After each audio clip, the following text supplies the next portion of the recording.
Hello, this is Patrick with New Jersey's Outdoor Adventures YouTube channel. Today I got a real treat for you. I'm in Brick Township, New Jersey, and I met up with one of my friends today, George Mauro from Humble Road. He is a van builder. He builds people's dreams, and today he's going to showcase a builder's tour of a ProMaster van that he converted for another YouTuber, Carey On Vagabond. And George has his own YouTube and social channels that I'm going to put links to in the description, but he's going to mention them in the video. Hello, George. Welcome to New Jersey Outdoor Adventures. Hello, Patrick. I have to remind myself all the time to look at the lens. Look at the lens. I do it all the time. You know what I'm thinking? Let me give you a quick tour of the inside, and then we'll come back and I'll explain how and why we got here. How's that sound?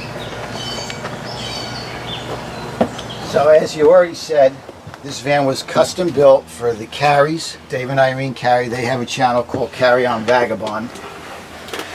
They've been on the road full time for a little over 3 years in a road trek, Class B. That was also a Dodge Ram van, 2500 though, and not the extended.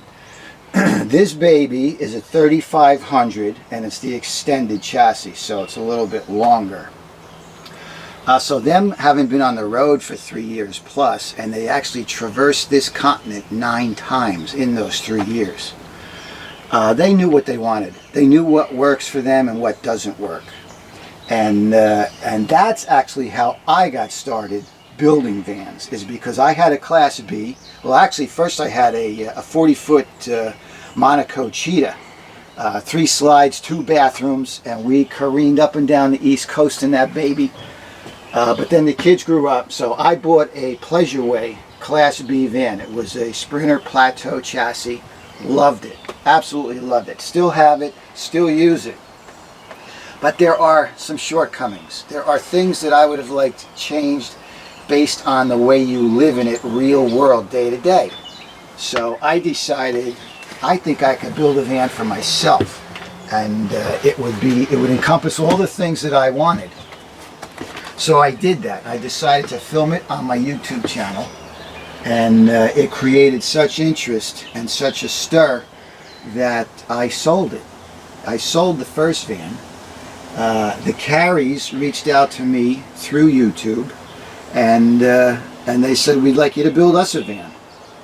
So here we are. This van took 10 months to build. In the beginning we did 2 weeks of intensive design discussion. And we went through every detail. We stood in this van every day for 2 weeks. Then the Careys went away. They did some road tripping through the Northeast. And I finished up van number 1. That went to its new home in Southern California. And this van, to this day, is 10 months and a week to completion. And basically, I built the whole thing myself. My son Alex is responsible for all this beautiful woodwork. He is a craftsman who has a shop in Hoboken, so he's used to working on those ancient brownstones and bringing pocket doors out of the wall. Just gorgeous stuff, gorgeous. So he does the wood. In fact, like I said, he's my son. He's 27. He says, "Dad, you're the nutty professor when it comes to all the systems and designing all this engineering. But if it's wood, don't touch it. That's mine." I said, you know what? That's a deal, because I could never do what he does. His precision is just, it's incredible. He's got edge banding. I mean, his level of detail and precision is just, it's incredible. So, I knew that what I wanted to bring to this van, mostly it was the systems. That is really the catalyst for what I decided to start my own build. The water systems, the heating, the electrical. The Careys knew how they wanted this set up in terms of floor plan. They wanted the galley where they could both work together. They wanted prep areas. They wanted a nice big sink. I think I'd like to take credit for that, because one of my early Pleasureway videos was installing a larger sink in the Pleasureway. A wide hallway was important for choreography. You know, you got to think of these things. You need room in a hallway for a couple to pass one another without having to pin themselves against the wall. Another issue that I just mentioned the other day, when you're building a van or you're looking at a van, you better be able to get this fridge out and out if it has to be replaced. Take some measurements. You'd be surprised. Some of these vans, they build the fridge in place and now you can't get it out unless you cut a hole in the side of the van. That's a little much, but you get the point. So this is the bed design, which was very important to the Careys. These fixed beds in the back afford you a massive garage underneath, and storage was the name of the game in this van for them. They live full time. Everything they own is in the van, and it has to be functional. You need a place for everything in a van, or it's going to turn into a shit mess immediately. So, for instance, 1, 2, 3 dresser drawers here. 1, 2, 3, 4, 5, 6, 7 drawers in the galley. And then over here behind the driver's seat, 1, 2, 3, 4, 5 massive drawers and another cabinet with shelves. Drawers are everything in here is handmade, obviously. We did everything in our shop. But these are full extension drawers, and these drawer glides, we really searched high and low for these. You don't need any kind of clips or latches to keep these drawers shut when you're driving. Here's another, for instance. Alex handmade the adjustable supports out of solid walnut and put those in. So the details, you know, what we're going for is something like a fine yacht build. All of this is walnut veneered plywood. We like using plywood because it's not going to warp and bend as much as, say, a solid board would. In this van situation, you've got humidity changes, you've got climate changes. You've got to be conscious of that when you pick your materials to build a van. So this is their shower, wet bath, bathroom, whatever you want to call it. And as you can see, they're using a Nature's Head composting toilet. I've left it free for them to decide, but you do have to ventilate this toilet to the outside, and there's a little DC fan in here, so all those provisions are here. The boardwalk is composite material. Everything you see sits in a handmade stainless steel shower pan with 4-inch walls on the sides. All my shower walls terminate in the pan.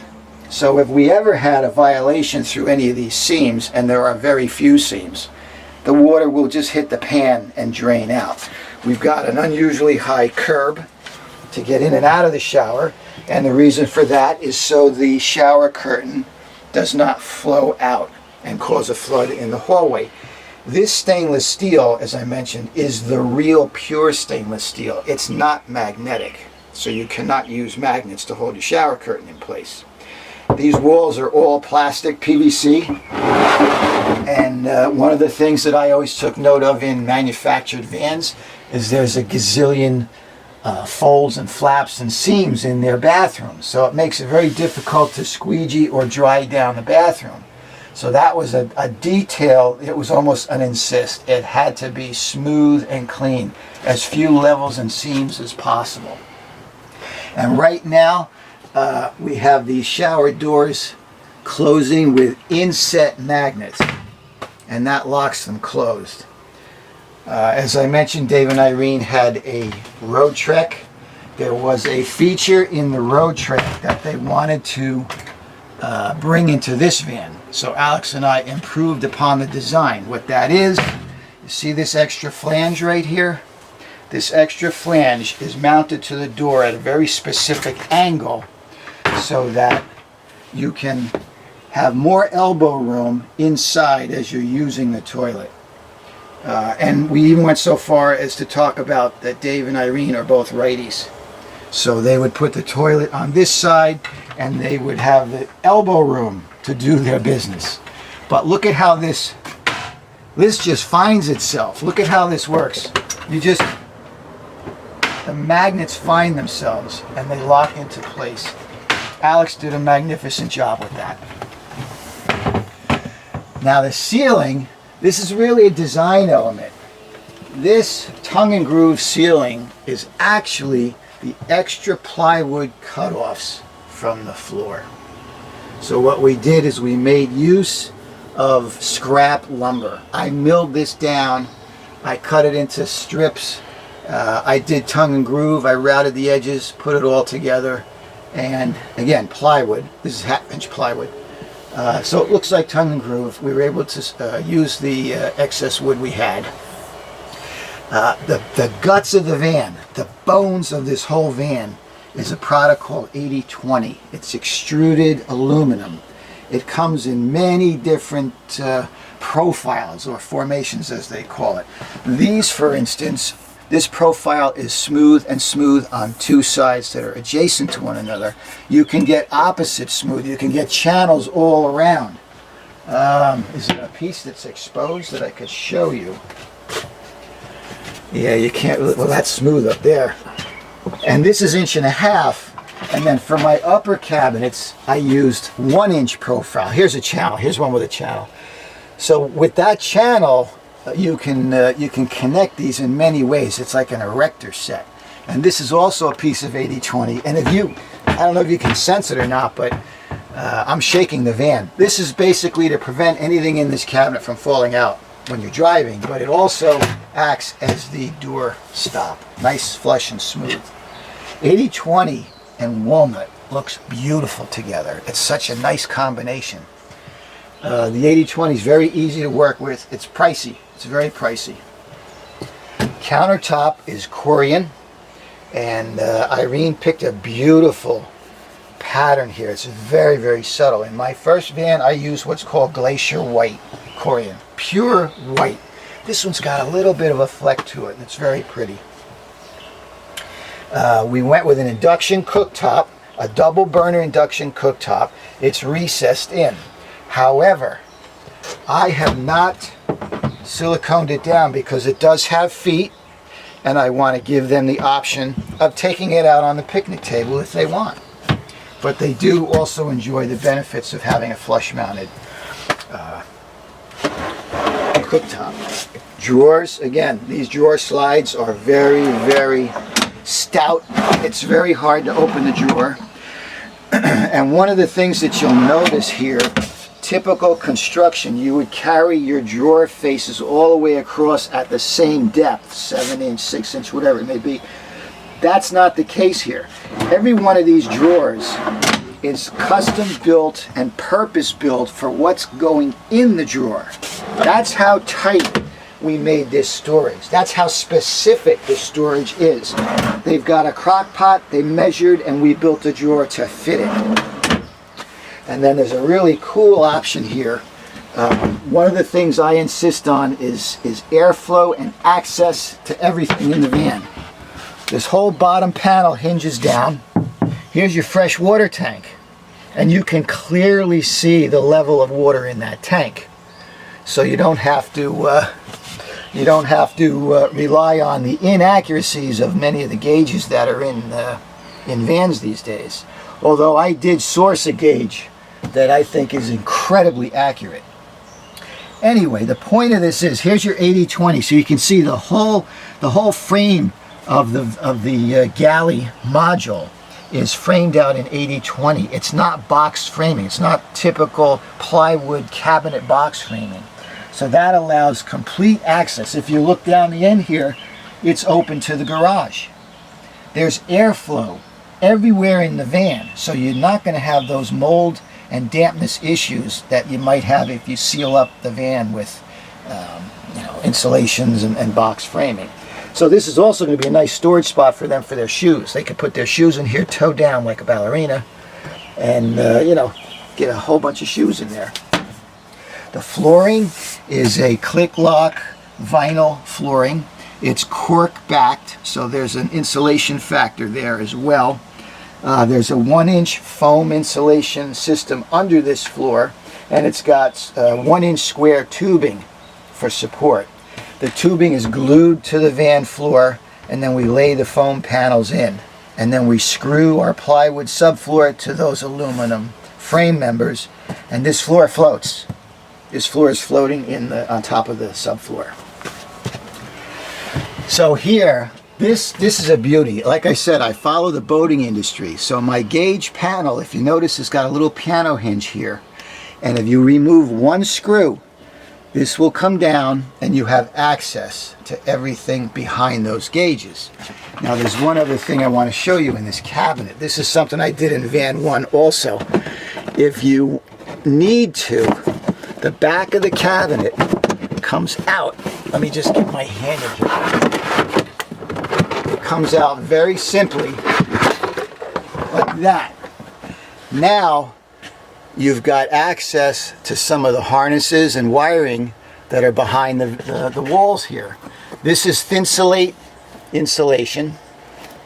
And the first thing we do is put rattle trap on the inside of the chassis wall. Then we use a combination of Thinsulate, Reflectix, heavy mass vinyl, and the 1-inch foam. The access, that panel I just pulled out, same thing in this cabinet. So if you needed to at any point, you wanted to run another line for something, you pop out these panels, you run your line, you put the panels back. Total access. And that's both sides of the van, wide open. Specifics. This is that gauge I was talking about for the water. This is on constant. You don't have to push any buttons. That's the status of the water in your tank, and it's pretty accurate. It's a 40 gallon water tank, and if we look in there, now one of the things you need to realize, it's rather important, the water tank is sitting on the van floor, and then we built the floor up around it. And that helps to lock that in place. And then of course we have 80-20 cross members to hold it from bouncing. Lowest point of gravity.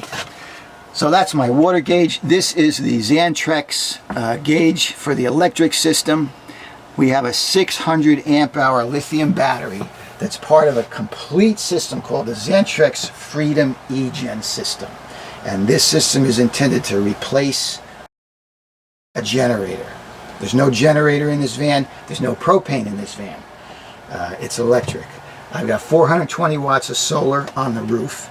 We have a second dedicated alternator under the hood up front, 280 amps. All that alternator is there to do is charge this big Mama Luke battery. Xantrex 3000 watt inverter charger. It's an incredible system. It's an incredible system. You can run your air conditioner all night without a problem. Not on high, you know, you want to be reasonable, but I think the 600 amp hours is very good. And then the heat, this particular unit does not have a heat pump, which I do recommend. If you're going to buy an air conditioner, buy one with a heat pump. Not a heat strip, a heat pump. Very effective down to maybe 40 degrees Fahrenheit. The heat in the van, cabin heat, we're using a Webasto, I'll say Airtronic because you're probably all familiar with Espar. Espar and Webasto make an Airtronic heater. So basically it's a furnace, and that furnace literally sits behind this laundry drawer, again on the floor of the van back there. It's a gasoline fired furnace, and it sucks. The way I have it positioned is it's sucking air from under the garage, heating it and blowing it out this way. Now what I intend to happen is once the thing gets running, you're going to have a convection. So that air that's being removed from under the garage is being heated and pulled out. You're going to get a total cabin heat situation. It shouldn't be spotty. So here, this is another dresser. And as I mentioned the other day to a friend, we recessed these drawers. You see this little jog here. We brought the drawers in 1.5 inches from the bulkhead. We didn't have to do that, but it's our attention to detail and aesthetic. All of these levels, the way we break the shower and then we come back in 3 inches to start this panel. These little jogs create senses of space and environment. So again, this is a dresser. We have a step built in here that locks in place so you can get up into the bed at night. Another feature we put in this van is we put in a night light that illuminates the step. Now this night light, you can leave this on all night. It's LED, it takes no power at all. So you leave the step out, you leave the night light on, it doesn't hurt your night vision. And what are you getting up in the middle of the night for? To use the bathroom, right? The bathroom has also got that same night light on that switch. So you can get in and do your business and nobody knows what you're doing. You haven't destroyed your night vision, and then you go back to bed. If you get back to bed and things are looking up, we've also got red mood lights coming down each side underneath a recessed panel there. So let me lock this up. One of the things that is important about a refrigerator, I call it the refrigerator stack. This is the area where you take advantage of putting a lot of mechanicals in a van, because it's one of the few spots other than the bathroom where you're utilizing all of the vertical space. A lot of builders put these vertical spaces on this side. I don't see that as being wise, because then it cuts your vision down when you're driving. I've always said put all those things over here. Anyway, this is a massive refrigerator. It's a NovaCool, and it's an AC/DC fridge. It's got a Danforth compressor, no propane. It's AC/DC, it's auto sensing. So right now it's running on DC. If I plug in the shore power or I turn on the inverter, it automatically switches over to inverter power. And it's a nice big fridge. And I mean, right now, this is what I love about this. I'm on 3 for the colder settings. It's cold. It's probably too cold. So it's very efficient. The freezer, massive. Isn't that crazy? Nice big fridge. And the big key factor, this is a front venting fridge. So you're not so concerned with the air circulation behind it like most fridges. However, again, none of that's a concern in this van because there's no box framing. It's wide open back there. And when I take you out to the garage and you look down the lane, you're going to see under this fridge. It's all open and it breathes. Everything breathes. So this, you know, they can decide what to do, but we initially designated this as a laundry drawer. You've gotta think about what you need in the van, where it's going to go. You need a place for everything, or it's going to turn into a mess. For additional ventilation, we have a Max Air fan. I prefer the Max Air over any of the others, primarily because the housing is very stout and you can open this in the rain. Some of the others you'd have to buy an add-on to do that. And it's very quiet, very quiet. It's reversible, goes one way or the other. In this situation, we only have one fan. In my first van, I put 2 fans in because I had no opening windows. And I'm relying on one fan coming in, one going out for my ventilation. Ceiling height is always an issue with some people. With this van, I knew who I was building for, so it was not that difficult. As the first van, I didn't know if I was keeping it or selling it. I didn't know if a tall guy was going to buy it, so I had to be careful in what I did. But this one, as I said, we have 1-inch foam, 1/2-inch plywood, then the vinyl flooring, and then the ceiling here, I've got 3/4-inch strapping and then 1/2-inch plywood, and these are 1/4-inch plywood panels that are backed with more foam insulation. So above this roof, the first layer up top is Reflectix, then Thinsulate, then heavy mass vinyl, then these panels that have foam and plywood. Now wood is a good insulator on its own, but there's a whole theory about why I did what I did up there based on summer and winter. So now back here to the bedroom, what I made sure we did is on each side I made sure they had 120 volt electric and USB charging stations. All their light switching is here on this side wall. They've each got a reading light on either side. And this 120 volt system, there's certain vans where they only dedicate certain outlets to the inverter and the others will only work on shore power. That's not the case here. Every outlet in this van is operational either on shore power or through the inverter. This is the Webasto control center. I put it over here because to run any diagnostic, there's a USB plug right there. So you would want to put your laptop here, plug in here. Now, if you wake up on a chilly morning and Irene says, Dave, I'm a little chilly, could you put the heat on? Dave's got to do one sit-up, push the button, and fall back down to sleep. And it'll heat up nicely. So the this upper storage, this is part of the RAM Promaster van, and then there's a secondary one in here. I added a curtain track, so they're going to put a curtain in here of their choosing. One thing that I made sure of in my builds, my philosophy is I do not touch the chassis. I don't get involved with it. My house is separate from the chassis. If I have to, I'll use the holes that are in the van. I may enlarge them, but rarely do I need to put in another hole. I'll use what's here. Swivel seat here, and this is a use for a stool.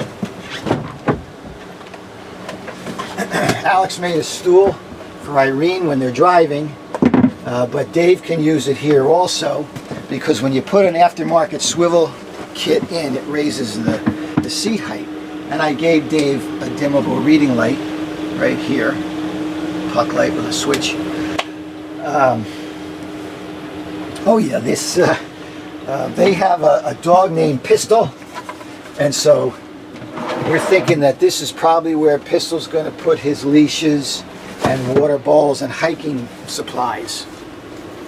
Now this was a really well-engineered box design. We built the carcass, put the drawer inside it. This is something that we could build and just ship to you. They slide right in. There's no drilling. It's a pressure fit. So the outlets, I made sure that there's convenience outlets everywhere. Dave is sitting here. He's got USB charging. He's got his 120 AC. I've got two of them in the galley, and all of these are GFI protected. The induction cooktop has a dedicated circuit. That's 1800 watts, and you can share it across those two burners any which way you want. Now if we go around back, as I come out back, I'll show you again. This is part of my build philosophy. This is the freshwater fill for the van. Almost everybody puts them out on the outside with a little locking hatchway. I am always going to put my fresh water fills inside the van. See this? You're protected. It's your water and yours only. And then this is another outlet for outside. This is a waterproof outlet, and again, the detail we come to here, we hinged it this way so that when you put a plug in, this spring will hold the wire, support it. If you have to go this way or that way, make a decision. The windows I did not install. When I talk about the chassis, I don't believe in aftermarket windows. Okay, now you know I'm crazy, right? I wear a belt and suspenders. I'm very cautious. I say get factory glass, period. If it doesn't open, you find a better way to ventilate. But I think eventually these windows are going to fail in some fashion. The running board, very inexpensive and easy to install. Very easy to install. And he's got, we put an awning in up top on our handmade luggage rack. What's cool about this awning, this is actually a wall-mounted awning like you'd find on a Class A. Typically vans will have a roof-mounted awning to kind of grab the curve of the van roof. So what this affords us is we can mount it higher and further back, and it tied in well with our roof rack up there. Dave's got supports here for a kayak, and then on the other side are the solar panels. Once he decides if he needs these extra two support bars or not, if he's not going to use them, he's going to cut them back, because visually they just look a little weird standing out there by themselves. So this is really cool. This is an outdoor washdown. And the way this works, let me get a fitting for you. This is a whole system. What you do is you buy these add-ons. This is a frost-free design, and when you press this in, there's little O-rings on here. When you push this in and lock it, now that depressed a plunger which opened the water line. Now that water will flow freely. When you take it out, it closes the water line. So you can, I mean, that's it. That's the extent of, as long as your water pump is on inside, you want to wash down your bikes. That's a sealed tunnel, frost-free, because all of the fittings are in the back of it inside the van. So that's it. You come out, you turn that in, you've got water to wash your bikes down. But what I did, I took it a step further. This is warm water. I have a mixing valve inside. So this water, you can adjust how hot or cold you want it to wash down your bikes. Maybe you could take a shower out here, wash the dog.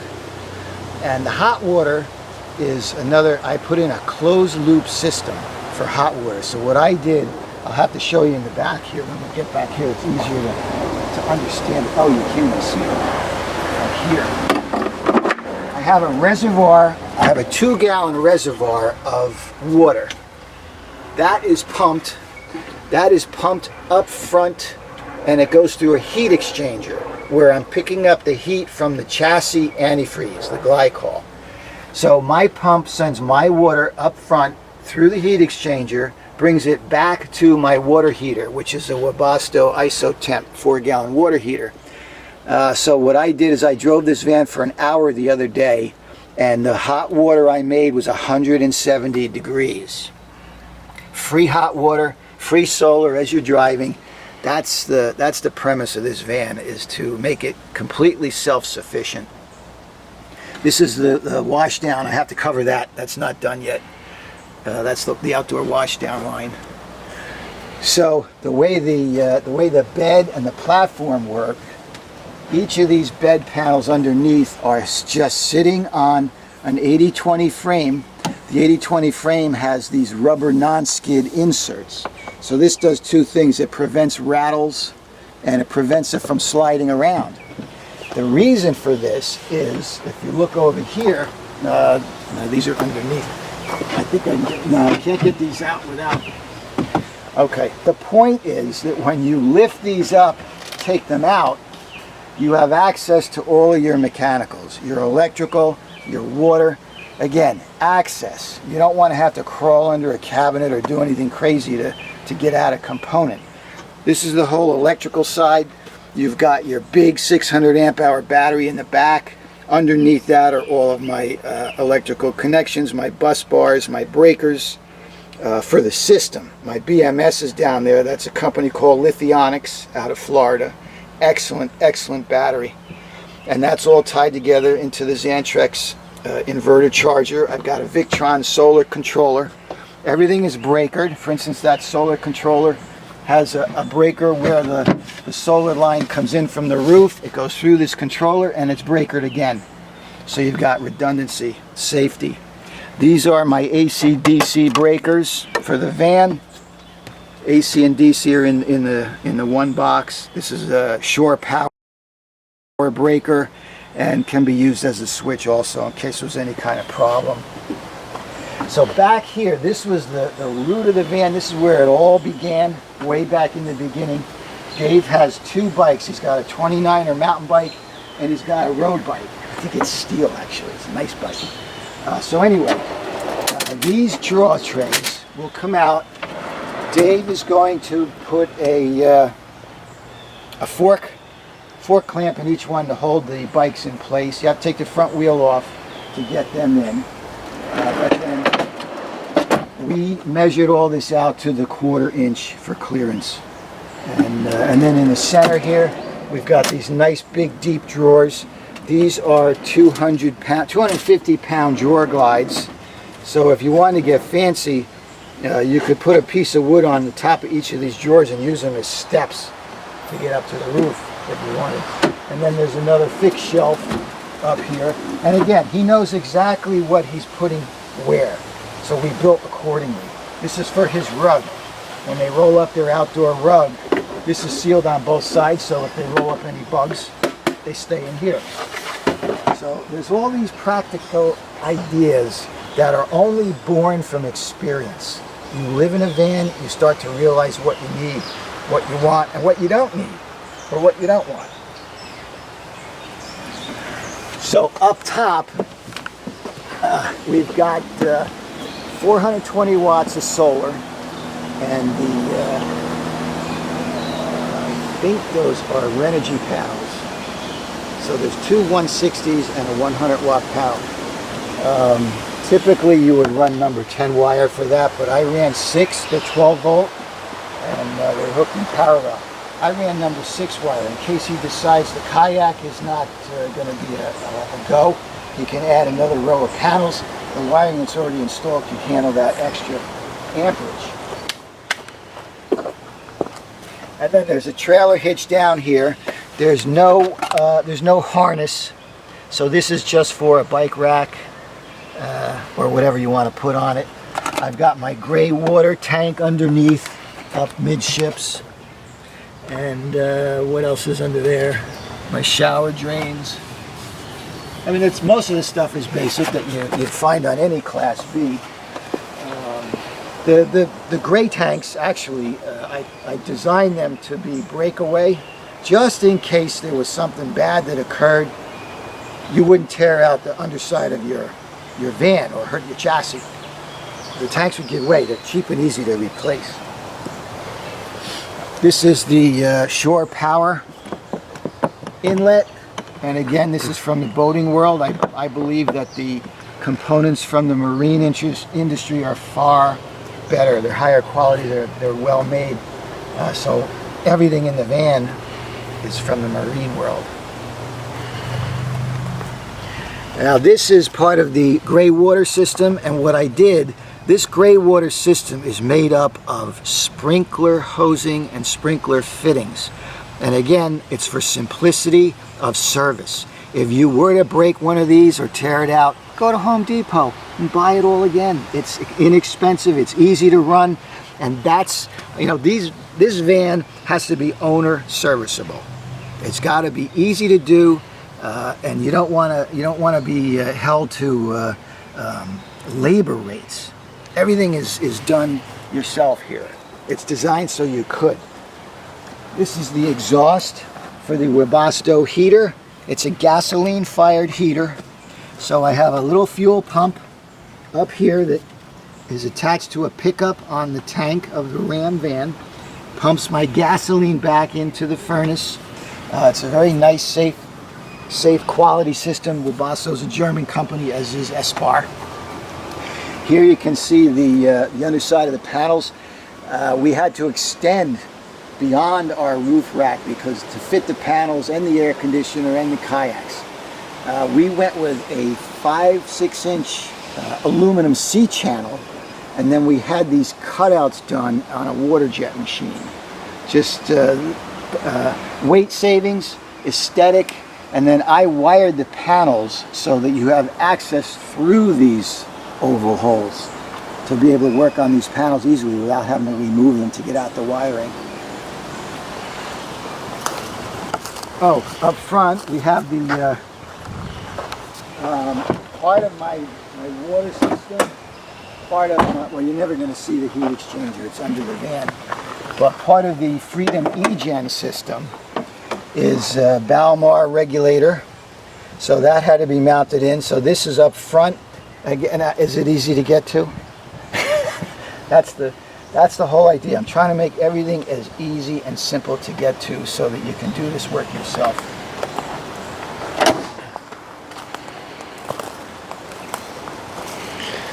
Now you touched on some subjects in regards to van building. Now our channel, we have a lot of folks that are building their own van conversion, school bus or shuttle bus. You are a builder that people could hire. What advice would you give to someone looking to build their own van and tackle on something like this? I know you've taken it to a whole nother level because your customer wanted certain needs, but is there any tips that you could give some of our viewers? Yeah, the main thing I would say, two things: go slow And don't just go with the obvious solution, because it could bite you in the ass later on, or in other words, like this. Okay, we got to put a cover on an outlet. Well, don't just put it on the way normal convention would tell you to do it. Think about it. How can we make this different? How can we make this better? And so it's something as simple as making it upside down. Your water fill, don't just go buy the one from the Camping World and put it in. Think about it. Think about how you want your van to perform. But it's all from a design aspect. That's how I approach it. How can we make this better and just go that extra step? So talking on design, I would say that you spent a great deal of time designing the floor plan of this. I guess that's your core, understanding where things need to go, what the customer's needs are, and then designing holding tanks and electronics and heating and air conditioning around that. Yes. For instance, I'm delivering this van Friday, 2 days from now. I'm starting 2 new builds July 1st. One is a ProMaster 3500, the other is a Sprinter 4x4 Extend 170. And I'm really excited because now I can do a compare and contrast between ProMasters and Sprinters. But the point is, the first step was that I went through the floor plan design phase with the owners. We did that virtually because of COVID. But I do all of my layouts initially in SketchUp, and I try to get those as detailed as possible.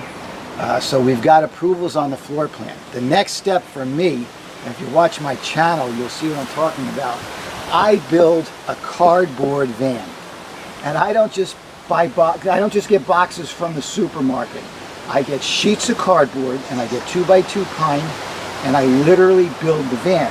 The 2x2 pine is the same dimension as the 1.5" 80/20. So I will literally build this shower box out of 2x2 pine and cardboard, and I'll take it right down to putting handles on it. Now we built the floor plan out of cardboard. Now these owners can come in, they can walk through the van, they can touch it, they can feel it. You could design on paper and with CAD programs all you want. There's nothing like walking through the van and feeling it 3-dimensionally. That's where the cardboard comes in. I think it's a very important part of the build. And in their case, I did the cardboard build, and it made them realize we had to make some changes, little tweaks here and there. And you'd be surprised what 1 inch will do in the overall scheme of things. So if you're going to do a van build on your own, that's where I would start. And I know I get a lot of comments on my channel from people who say, oh, well, I would never have a shower curtain. Well, when I hear something like that, that tells me you have not lived in a van. Because if you have a different mindset about life. When you live in a van, you're in touch with your waste on a daily basis. You live in a house, you have no idea about your waste. Whatever volume there is and where it goes, it disappears. It's done. You got to worry about it here. It's something you got to worry about. You're in the moment when you live in a van. Same thing with your water. You wake up in a house, it's the first thing you think about, do I have enough water for the day? No. But in a van, you've got to worry about that. So you can't apply household conventions to a van or an RV.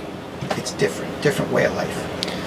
Now there's a lot of different chassis available on the market. This is a RAM Promaster, there's a Mercedes Sprinter, there's the Ford Transit, and I think you can still get the Chevy Express van. There is a Nissan, but nobody seems to. We forgot about the Nissan. Yeah. What would you give tips if someone's looking to buy I guess overall cost, maintenance, and maybe just a good platform that makes it easier for someone to convert a van? Which one is? Well, there isn't any one. They each have their pros and cons, and that's why I said I'm really excited to build a RAM and a Sprinter side by side, because I'm going to go through all those situations. You can't really tell now because this van is finished out, but the RAM ProMasters have these frame member channels, front to back, 1, 2, 3, which makes it very easy to run your wires, both sides.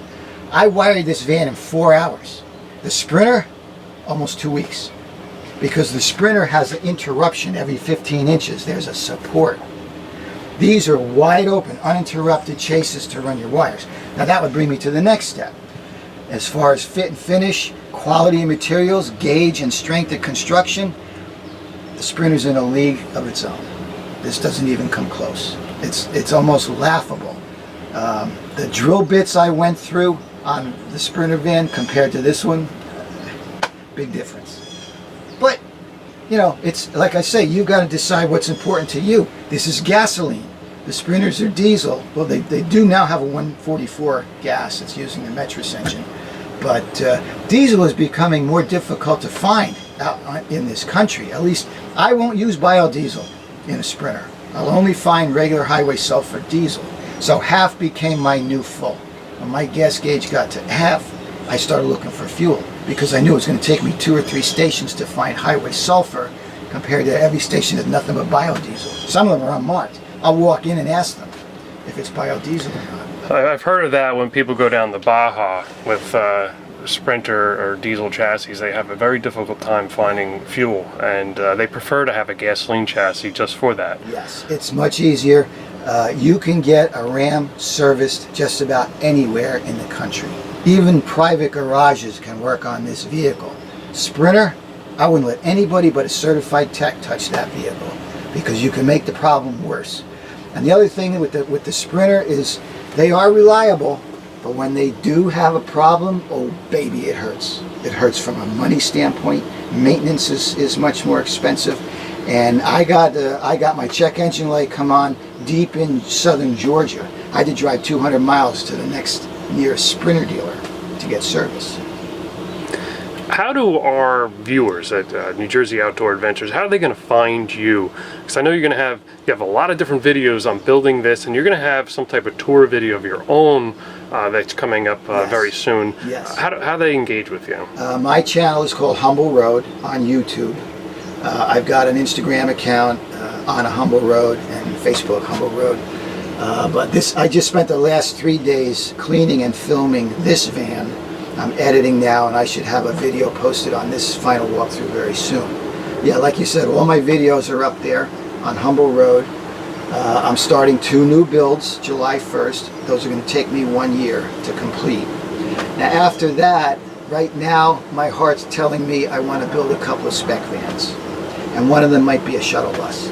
I'm dying to build a 24-foot shuttle bus. They're built like an ambulance. They're well built, and I'm dying to build on one of those. They're just a little bit bigger than a van. And one more follow-up question before I let you go back to your shop. And you have a beautiful facility in Brick Township, New Jersey. If anybody's in the area, definitely reach out to George. He'll be happy to meet you. What would someone budget for materials? Let's set it labor aside, because you could let people know how much it costs if they contact you directly. But materials for something like this, because I see a lot of high-end stuff. Not everybody has to go with all these components, but what would someone budget for materials? Well, as you said, I went high-end. I only try to get the best materials and fittings, so I would say you're around $50,000 to $60,000 in just materials. And then plus the chassis, plus labor. Then the chassis, you know, this one might have been 42 or 44, and then there's labor on top of that. So it's a pricey endeavor in my shop. You can build a van in 30 days, and you can just have exposed plywood. I mean, everything we do, you know, we edge band. Every single cut piece of plywood gets edge banded. And this has been oiled and sanded 3 times. And then I'm going to tell the owners, periodically come in here with a Canuba paste wax and wax this stuff. It just gets smoother and smoother. So, you know, this type of build and my philosophy is not for everybody. It's not for everybody. Now, for the viewers that are still tuned in, this is a long video, but these are the nut and bolt type viewers. You mentioned a manifold before. Is there any way for us to view that from the inside? Yeah, the plumbing. So what I did here is I peeled the mattress back, folded it over to the head, and then you take this panel off and you slide it up the mattress, and it holds the mattress. So now we're looking at the water side of my systems. This is my IsoTemp water heater. This is the mixing valve to keep your temperature from scalding. This is my reservoir. So I've got fresh water in there, and it gets pumped up front to that heat exchanger, and then it comes back. See the black tubing, the radiator tubing, heater hose. It's a closed loop system, keeps going round and round through the tank, back to the reservoir, back to the heat exchanger. And it works very well, actually too well. My plumbing is I'm using all Propex and opener fittings. And I think you should go to my channel and watch the video. I've got demonstration videos on how to use opener fittings. But I've got a 4-zone system, and each one of them can be isolated. So, and the reason I did this is if you did have a failure, you could just shut that zone off and go on your way. It doesn't disable you or your life. Till you can get it fixed, you just turn it off. Down below, there's another mixing valve. That is for the outdoor shower. So you're going to have warm water out there, and you adjust it to where you want to leave it with that mixing valve. Now back to the opener fittings. That's instead of a clamp, yes, or a shark bite, yes, this is there's a tool that expands it like a rubber band. Yes, there's a tool that expands this white collar fitting. So you put the fitting on the pipe, you expand it, and you press in your elbow. And then that fitting has memory, so it goes back to... Yes, that white collar will then shrink back, and it makes a seal. Now, when I put this whole system together, there's quite a few fittings and breaks, right? I had not one problem, not one leak. The problem I have is right here. I've got a leak right there, and it's because I failed to put my high heat thread locker on that union. So this afternoon, this is coming apart. That's the other nice thing about this. This stuff is relatively flexible. It's not like copper pipe, you solder it in, that's the end, you're done.